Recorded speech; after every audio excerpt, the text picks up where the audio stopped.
ایک بنو امیہ کا شخص ہے اور شیعہ ہے، اور بنو امیہ کے اس شیعہ کی ایک پرابلم ہے، خدمت امام حسین علیہ الصلوۃ والسلام میں آیا ہے.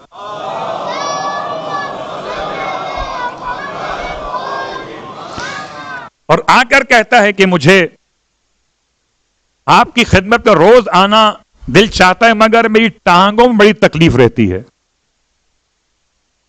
میں کیا کروں، میری ٹانگیں، میرے گھٹنے چلنے میں ساتھ نہیں دیتے. اب بہت سارے دعائیں اور علاج بیان کیے معصومین نے، کمر کے اعتبار سے الگ، گھٹنوں کے لحاظ سے الگ، ٹانگوں کے لحاظ سے الگ، لیکن ان تینوں مسائل میں جہاں چلنے میں پرابلمس آتی ہو، ہم کو ایسے کہتے ہیں حاجیوں کو بھی چلنا سیکھ لیں، اس لیے کہ حج میں چلنا ہی چلنا ہے. اور اتنا ڈراتے ہیں کہ بہت سے حاجی تو حج ہی چھوڑ دیتے ہیں، وہ الگ بات.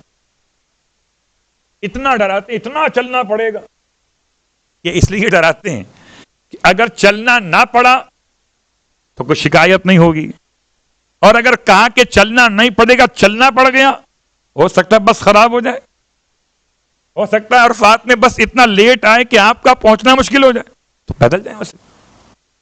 تو چلنے میں پرابلم اگر ہو تو کیا پڑھنا چاہیے؟ آپ فرماتے ہیں پھر کیوں نہیں پڑھتے امام حسن کے دیے ہوئے کلمات کو؟ مولا حسین، مولا حسن کو یاد کر رہے ہیں.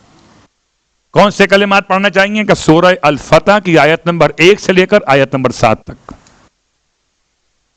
آیت نمبر 1 سے آیت نمبر 7 تک پڑھ کر خدا کی بارگاہ میں دعا کیجئے، خدا آپ کو ایسا چلتا کر دے گا